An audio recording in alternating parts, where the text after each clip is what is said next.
2025 player movements. Let's kick it off with the Broncos, and we're just going to see if any of these teams have lost some depth, if they've got potential for a few opportunities for spots in their starting 13, potentially even their 17, for guys that are going to help us in fantasy or Supercoach this year. That's a big part of this. It's very, very early, extra early in the preseason, but I know there's some sickos out there that want a part of this just like myself, and you're doing that early prep. So for the Broncos, it was a very, very settled side last year. You're looking at some of the re-signings, and I think that gives you a little bit of a inkling into the guys that they are wanting to put their chips in long term. And obviously re-signing Ezra before everything that's happened in the off-season for Ezra, and I hope that the family that's been hurt from that and everything with that situation can end up as good as it possibly can for the family, for him, and everything to do with that. But 2029, they've obviously put some stocks into him and Reece Walsh, and then the other guys there, you got Ricky and Piakura, they're back row. So there's a few of these positions that are very well settled, and there's probably only some space for, I think, the hooking spot. And then if Ezra is out longer term this year, there are probably a couple of the positions that there are some options, unless some injuries pop up for this side, because they did only lose Oates, Pereira, both to retirement, and then Tristan Saylor. So all guys that were on either the fringe or in that starting left wing spot, but they do have some options and opportunities for players that have already played a fair bit and are at sort of peak price, or a price that isn't of value to your side there. So, and then plenty of guys off contract as well. But they've got the rumours in there as well, but we won't delve into that. So pretty settled squad the Broncos are. The Raiders came into 2024 with lots of rookie spots open in their starting side. And they come into 2025 with the big one being Hosking coming back from injury. But in terms of losses this year, they did lose plenty of guys. And Nick Kotrick, we lose Puru, we lose Rapana. So there's a couple of outside back spots with James Schiller as well that have, the opportunities are going to show themselves at some point. Whether it's for other guys that have had opportunities, what are you doing with guys like Seb Chris and these types of players? Do they move around from the wing to centers, or is there an opportunity for new blood? You've got Hopewadi, you've got some guys there that can fill these spots, but losing Rapana, especially that right wing spot, has someone's name on it, and we'll find out soon. They've gained a few guys in 2025, but in terms of players that are of relevance, it's not too much, to be honest with you. So there will be a couple of spots that we might be looking at from the Raiders, and we'll see how that one plays out a little bit closer to the season. But it's probably a little bit more in those outside back stocks, and then someone like Hosking. For the Doggies, their 2025 gains, they do get a little bit of outside backs depth, which is good, in Montoya, in Inari Tuala. And Sitili Tupanua comes over, so he's going to cover the back row, obviously, and a little bit potentially in the centres as well. He played some games for the Roosters, and then potentially is a backup middle as well. So he's got signed for 4 seasons there, which is pretty crazy. So with them losing some outside backs, they're able to gain Montoya and Tuala there. And then they're looking to sign Pappenhausen for which will be 2026 rather than this year coming up, because they did lose out Okar. Obviously, that's all locked in now, going to the Eels, and Giles Skelton's moved to the Tigers there. So those guys will come in and they'll fill those voids when they do have some injuries. And it's not too relevant a position. They're outside backs for guys with value anyway. And we'll be finding out if there's the rumours are true. That Ben Hunt is basically rumoured to go to a lot of clubs, if we're being honest there, for sure. A few guys off contract as well, but the gains and losses, it's not too much for them. Nothing that's going to move the needle too much, and they're just going to continue to build on last year. The Sharkies, they gained Adam Fanua-Blake, and we did just hear that Toby Rudolph is going to be he's just had surgery and he's going to miss the start of the season. So Adam Fanua-Blake will slot in straight into that spot that Rudolph will leave, and it will take a few more minutes from some of their forwards as well. So just be aware of that. If you're looking at Sharkies forwards, even potentially like a McInnes and these types of guys as well, because their losses, they lose Finucane, but they lost him for most of the year. The big ones here is Royce Hunt and Jack Williams. So their backup middle stocks will be, will potentially be hurt a little bit. They've got a couple of guys that came off the bench last year that did some good work. played lesser minutes, but they'll be able to come in and play that shorter role off the bench anyway. So in terms of the Sharks and their options as players for fantasy and Supercoach, it would really only be if we happen to see Kennedy not make that round one side. There's a few rumours going around about guys that potentially could be moved on from or could be signed by other teams in Atkinson. They've got Kennedy on there on the rumour mill, so not sure what's going on there. But the Dolphins next. They end up with a few different positions. A couple of forwards there, Fino Filiaki and Daniel Saifidi, who are likely to make their 17. Junior Tupou comes over from the Tigers, who has plenty of talent, so he shores up their outside back stocks. And they get Max Fainai as well from the Dragons. So a couple of decent signings there that I think will move the needle for this side. But they do lose guys like Aiken, Bromwich, so a fair bit of, and Tavita Pango Jr., Tessie New as well. So two guys that bring a lot of experience in Aiken and Bromwich that are moved on from, but we do get some, Daniel Saifidi for Bromwich, a little bit more in the middle to back end of his career than when Bromwich obviously retiring. So a great season, a great career for Jesse. And then, Finn being a young forward, he can come in and hopefully take over for Aiken. So not too many options that, a clear cut of guys that they're missing a certain, position. And that's what we saw with Raiders last year, is they were just missing anyone who could come in and just do a job, who in Fantasy and Supercoach are at somewhat of their value. Whereas we had the cheapies in Strange and the like there. They were able to do that. And Fino Filiaki might be a guy that could cover that as well.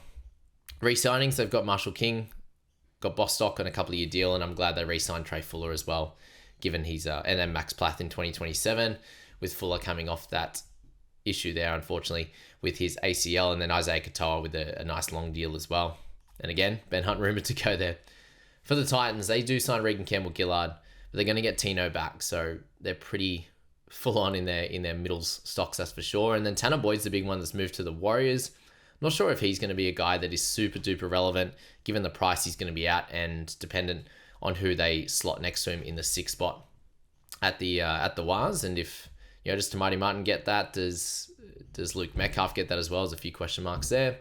Aaron Clark moves on as well, which he was getting decent minutes. Keenan Palacio goes to Leeds, and I hope that things go well for him there. And that Aaron Schott moves on as well with Isaac Liu. So there's a few guys that they do lose in the middles, but they get Tino back and they'll get Regan. So they'll be completely fine in that position. And it's not a club that we're looking too heavily at in the first part of the season anyway, from fantasy and a Supercoach perspective. For the Manly boys, they do gain Michael Cheekham, who's a very, very important player, I think, as a 17th man or a guy that can be a stopgap for certain positions. And they do lose Carl Lawton, who would have been that guy last year. Takiaho comes back and he moves to the Manly boys, so he'll be a very starchy player in that middle for him. And then Jazz Tavanga comes over to the Eagles as well.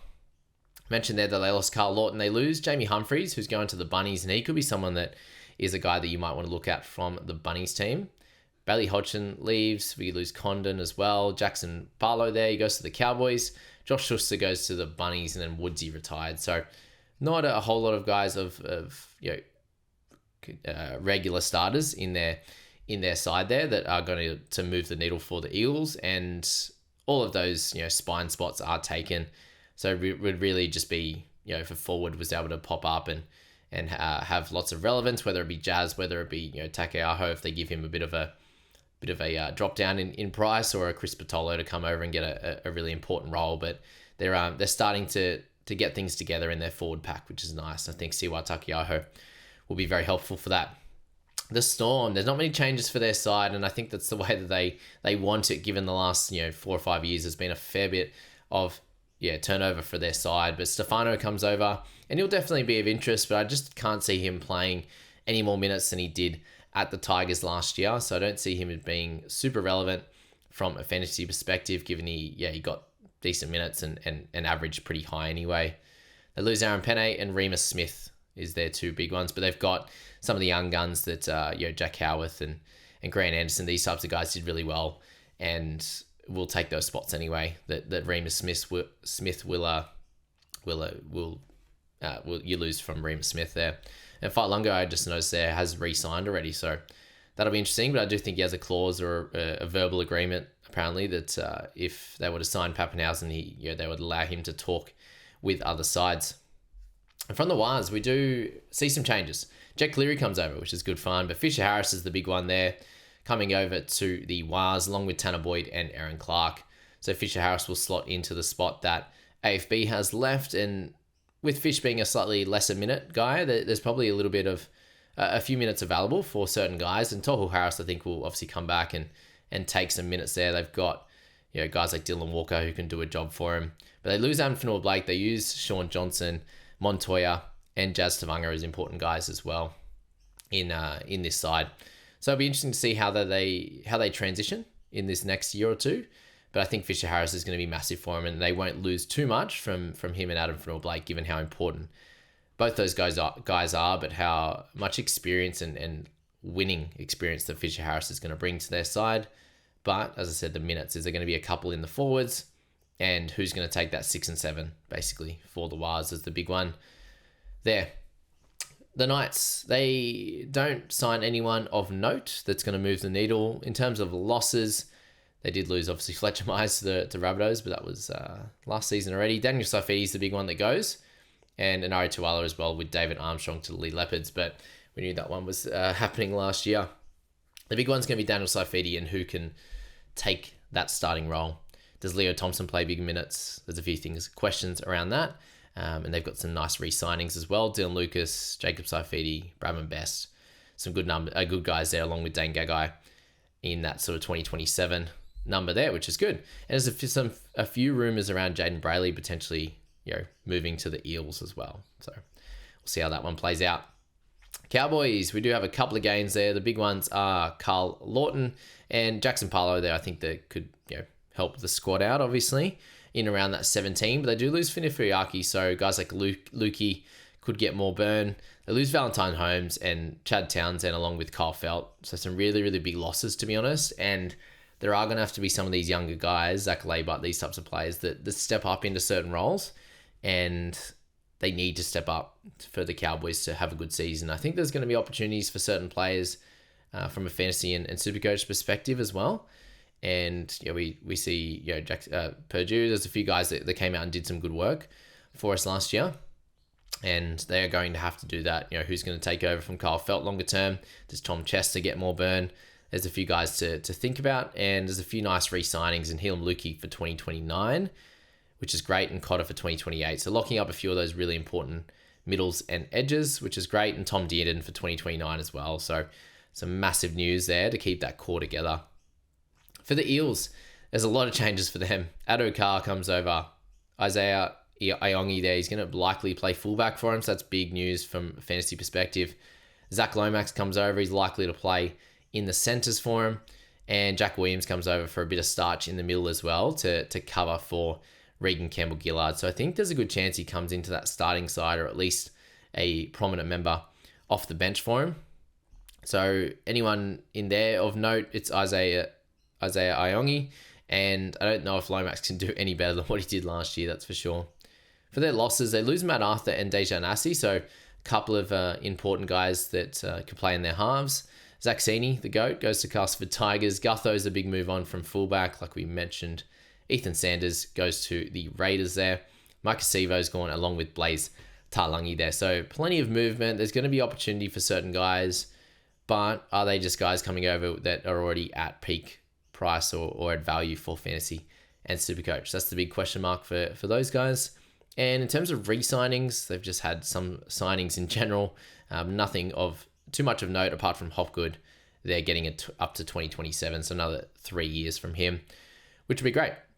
Or an extension, whatever it was on that front. But there'll definitely be some things going on at Eels. A little bit less at Panthers. They do lose a fair few players, but their big gains are Isaiah Papali'i, who could be an absolute gun again on that edge, or they play him in the middle. If it's in the middle, I think it's going to be tough to have him in fantasy, but if he's on the edge, then it could be of more interest. And then Blaze Talangi, he had shoulder surgery as well, and he'll be racing the clock. I think that he's a good chance of being back for the Vegas game. And if he is, I think if he's playing 6, people will be selecting him in their side, that's for sure. But they lose Fish, they lose Iongi, they lose Jerome Luai, Taylor May's gone, obviously. Peachy's retired, so nice career for him. And then Sunia Taruva as well. So someone's going to take that wing spot, whether it's going to be a Casey McLean or something like that, we'll find out. And someone needs that 6th spot and maybe, an edge or a middle position with Fish gone as well. So there's a little bit to think about with the Panthers, and I'm keen to see how that one plays out.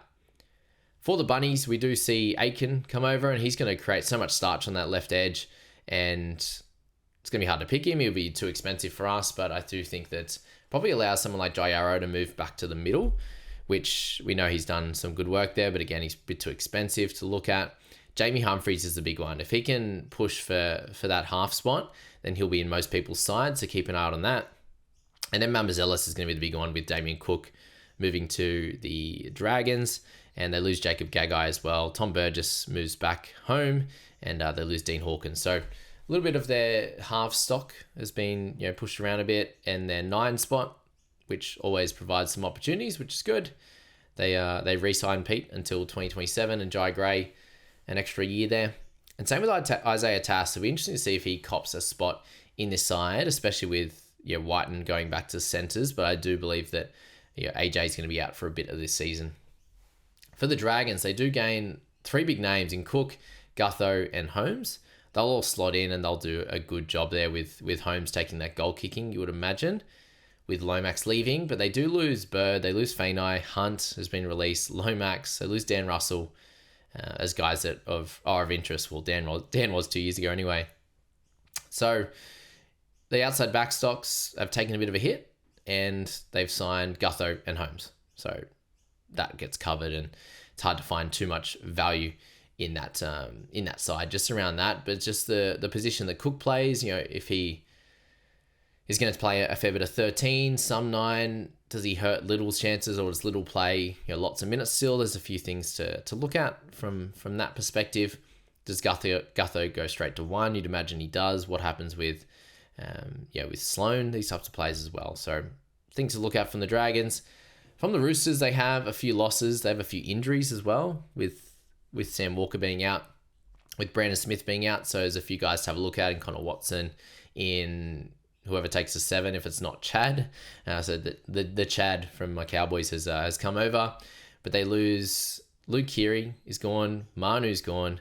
They lose Terrell May, who's been released, obviously. They lose Suali'i. They lose Satili Tupanua, and they lose Hargraves as well. So massive turnover at the Roosters. So there's going to be opportunities for guys to step up into certain roles and to certain minutes as well. So keep an eye out on the Roosters. I think they're going to be of interest to a few sides, a few coaches, I should say, in terms of fantasy and Supercoach. And then for the Tigers, they gain plenty of players, and do they become relevant? That's probably the question. They lose Isaiah Papali'i, Aiden Caesar, Junior Tupou, and Stefano, with Asukapoa as well, moving to the Panthers. But they gain guys like Jack Bird, Royce Hunt, Jerome Luai, Terrell May. They gain Gerald Skelton, who I think is going to be an interesting guy to look at in this Tigers side. Does the way he play change too much? Suddenly Taruva comes over as well. So there's a few guys that are of interest in this side, and it's going to be fun to see how Jerome and Galvin play together. It could just be a team where you're looking, apart from Terrell, if you're to start with him, that you're looking at just seeing how these guys play and then making decisions from there. So yeah, it's a little bit to think about for sure with all of these sides, and we're going to find out more and more across the off season. But I just wanted to jump in and do a quick one for those that are sickos, as I said in the last video, and absolutely love this stuff, and just good to get a bit of an idea on the teams and the positions we're looking at from a fantasy and Supercoach perspective before we get in and see all the prices, right? Because that's going to change your mind on certain things as well. So get that early perspective on the positions we're looking at, seeing the guys that are available in those positions, and if they would have any value in that position. Because if they don't, we scrap that position altogether. And if they do, then we really hone on that through the preseason as well. So thanks for being a part of this one, guys, and we'll catch up in further videos.